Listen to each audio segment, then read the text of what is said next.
Hello po, all signs muna tayo. Medyo busy. Kumusta po ang weekend ninyo? May pasok na naman tomorrow. So, lahat po ng signs, if ever na makita nyo ito ngayon, since weekend, means siguro, maaaring para sa inyo. Of course, hindi magre-resonate sa lahat. Nakabaligtad pala lahat ng aking cards. So, wow.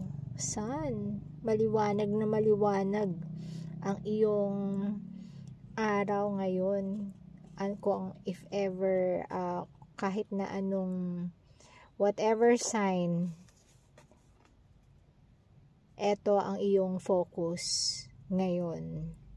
Or kung kailan mo mapanood etong video na to. Wow, ganda ng energy ngayon. Sana lahat masaya sa araw na mapanood ito. So, Sun, 5 of Wands. Okay. Page of Wands. Okay. 5 of Wands, 6 of Wands.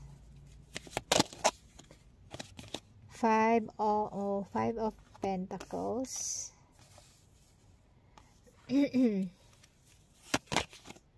Oh, the Devil. Okay. Okay. All signs. Napakaganda ng iyong current energy. Ito, may sun. Ang sabi lang dito, yung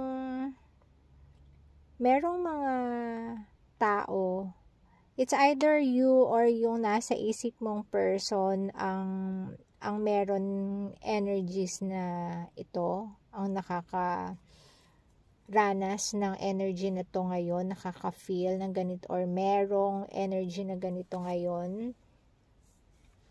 May mga taong nakapaligid sa iyo or sa kanya na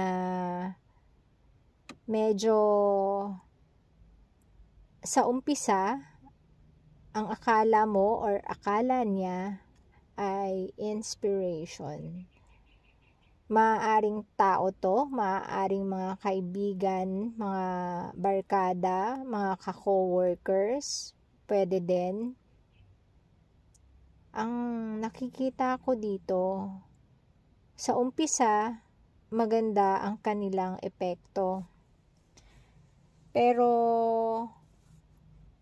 kalaunan, sila rin yung maaaring sa iba, sila rin yung tumulong sa iyo papunta sa path na yan, kaya ka naging successful. Or, medyo kaya kanilang i-lift every time na malungkot ka, masaya ka, dahil pagkakasama mo sila, masayang masaya ka. Parang walang problema, parang hindi mo nararamdaman na may mga kulang sa buhay mo pagkakasama mo sila, etong mga taong to. Sa una, nai-inspire ka, so yung palagi mo na lang silang nakakasama, inalaw mo yun.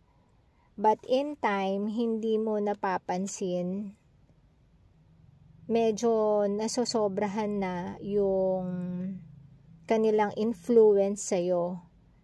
Kasi meron kang mga bagay na hindi na napupunan dahil sa either sa sobrang yaya nila sa'yo or sa sobrang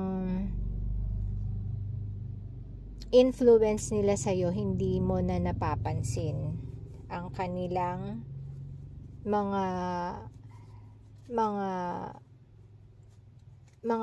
nagiging effect sa iyo sa schedule mo.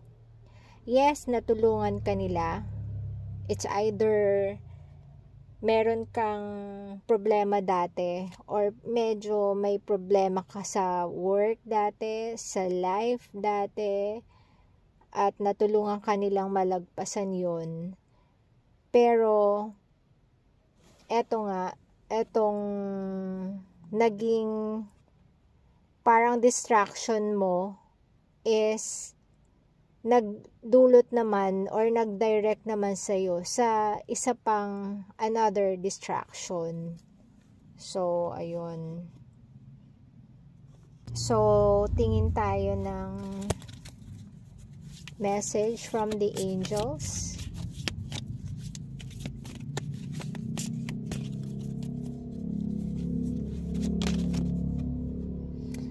Archangel Lavender, prepare for soul healing, forgive and release everyone. Ayan.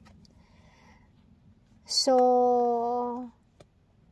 ang nakikita ko dito, maaring pwede nating i-blame yung iba dahil yung iba nagdulot sa atin ng instead na magandang path lang, katulad dito, magandang path yung nadulot nung umpisa, pero na-carried away tayo na minsan na nasosobrahan yung pagsama natin dahil or yung tiwala natin sa kanila na lahat ng idudulot sa iyo ay puro kabutihan and mababago yung past mo, magaguide ka sa maganda, yun ang dating sa umpisa sa'yo. Pero nang tinuloy-tuloy mo, diba sabi natin,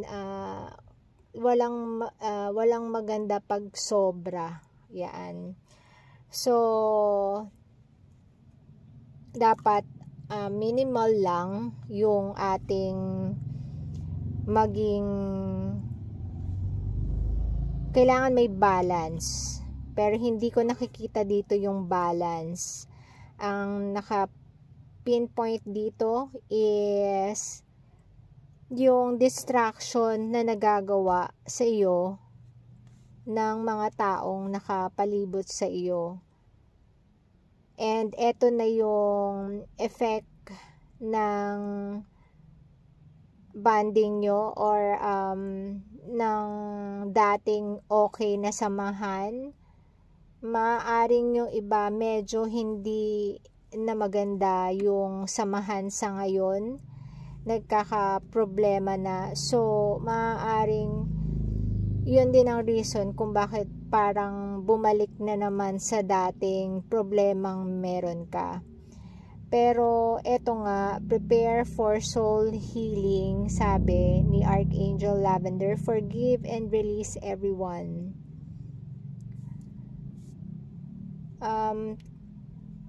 Itong distraction na to, ito yung something na dapat na meron kang control. Ito yung, yes, masasabi mong dahil sa pagsama-sama mo sa kanila, kaya ka na lugmok dito.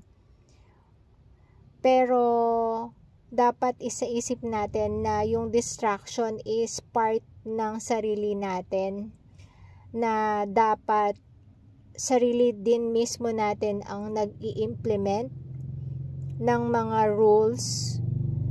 Sarili din natin dapat kung nakikita natin dapat kung enough na or kulang pa or enough na, parang sobra na yung ating ginagawa or pamamasyal or pag happy na nasa-sacrifice na yung ibang bagay. Pwedeng masacrifice yung work dahil syempre laging puyat ka or nagsasuffer na dahil sa baka wala ka ng time sa ibang bagay, sa pamilya mo, sa love life mo dahil sa pagsama-sama dito sa mga kakilalang ito. Yan ang dating sa akin.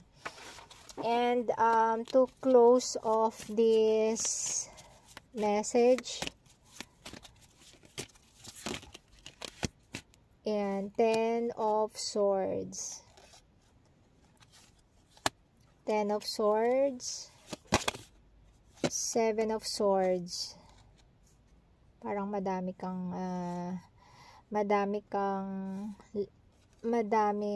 nasa isip. 4 of Cups.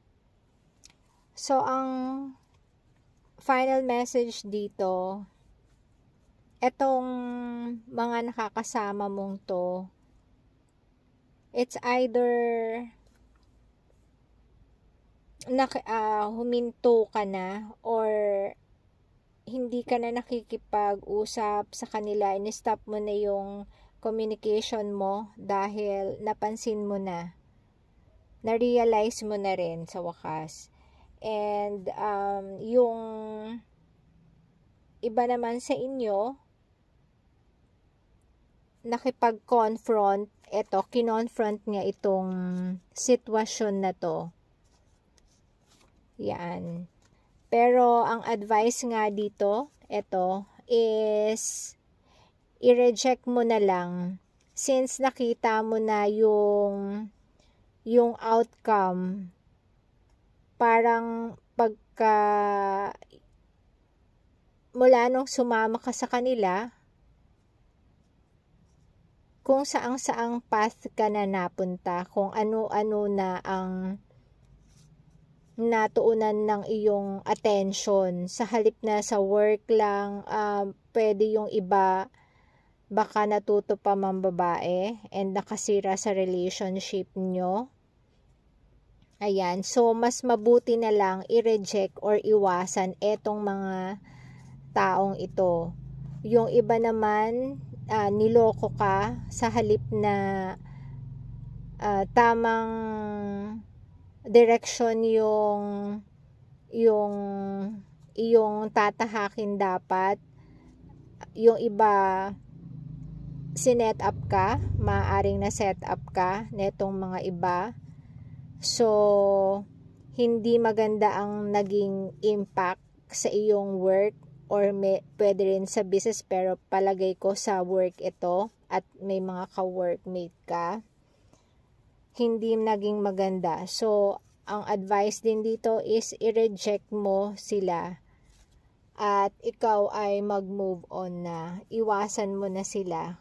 And yes, kahit na iwasan mo sila, wag mo rin silang sisihin dahil meron ka rin namang big responsibility para sa kung ano yung nangyayari sa iyo. Wag mong isisi sa kanilang lahat.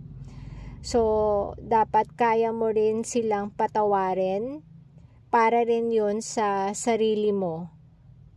And ayun, para hindi maging burden etong pangyayari na to in the future, para hindi siya maging baggage mo. Yan ang ina-advise ni Archangel Lavender. So ayan, all signs po ito, and if kung kailan mo lang napanood, and then doon mo lang dapat siguro receive etong message na to. So hayun muna po. If ever nagustuhan or naka-resonate, pa-like na lang po para makatulong sa channel. And maraming salamat po sa mga nagsusubscribe and nagtsatsaga. And pasensya na if now lang ako nakapag-upload ulit. Medyo busy. Pero once na may time, mag-upload din ulit ako. And thank you po. Ingat po sa lahat. And happy weekend. God bless po.